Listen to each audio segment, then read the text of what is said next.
The next concept that we need to be familiar with is principle of moments. Principle of moments is just a statement actually, and it tells the obvious thing. So the principle of moment is essentially a statement of the condition for rotational equilibrium for an object like a seesaw. What it means is this. This is at equilibrium. That is, the seesaw is not going left or right. So if I apply more force at one end, okay, sorry, that was not the force. If I apply more force at one end, what happens? The seesaw turns to that side. To counter it, I have to increase the force at other end, right? And somewhere in between is the value wherein I'll get to balance it out.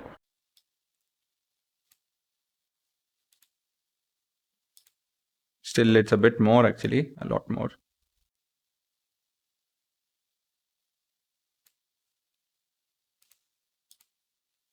Kind of. So here it's almost balanced. There's a bit of tilt to the left, but it's almost balanced. So point is, this is possible. Okay. This equilibrium, the state of non-rotation is possible. Right? So when is this possible? It is possible when you have the clockwise moment, that is the torque, to be equal to anti-clockwise torque. So in this case, so things are a bit more complex than what is seen over there, but good enough for us to have a basic understanding. See, there is a force over here, and that is a gravitational force, which is pulling it down. And in terms of magnitude, both these are equal. Okay, so this, you need to resolve the vectors and all of that. It's a bit complex. Actually, this is the amount of torque that is actually contributing to the equilibrium. So point is, they are cancelling each other out. So that very statement is your principle of moments. So it states that an object to be in rotational equilibrium, that is, no acceleration is seen in rotation, so it remains stationary. For that to happen, your total clockwise moment has to be equal to total anti-clockwise moment. So it states that when an object is balanced, the total clockwise moment about a point equals the total anti-clockwise moment about the same point. Okay, so as simple as that. There's nothing fancy happening over there.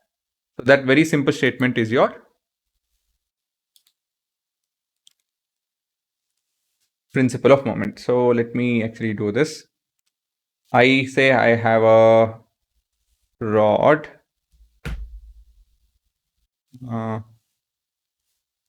I have a rod and I have a pivot and I have,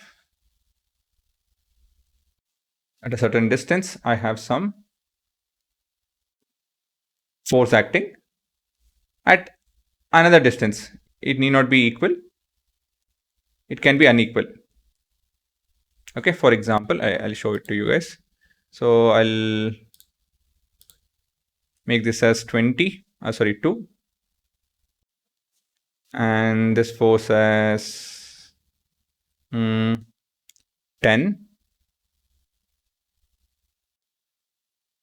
and this length to be 2. Oh, it's almost at the end. Okay, it's 2 over here. Now I'm pressing resume. You can see that it's balanced, right? So let me show you guys that if I change the length, see, it's unbalanced.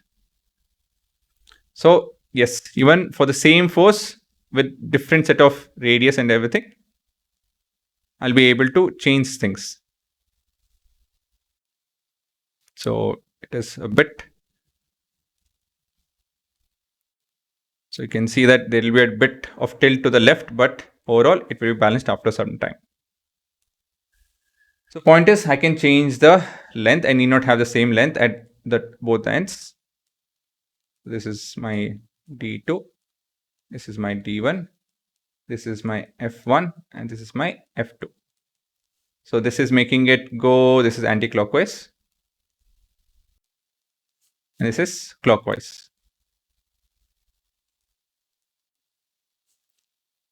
Right? So what the concept tells us, the anti clockwise moment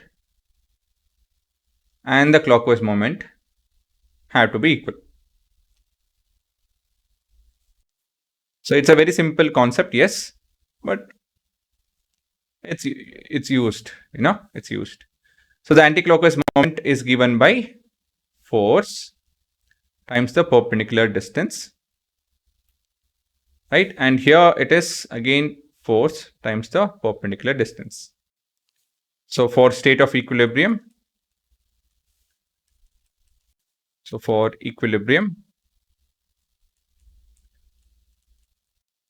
what we have is that anti-clockwise moment has to be equal to clockwise moment. That is F1, the perpendicular distance, should be equal to F2 times the perpendicular distance. All these are perpendicular. If not perpendicular, then you have to figure out the perpendicular distance, and yeah. So they are equal. That's it. That very thing is your principle of moments.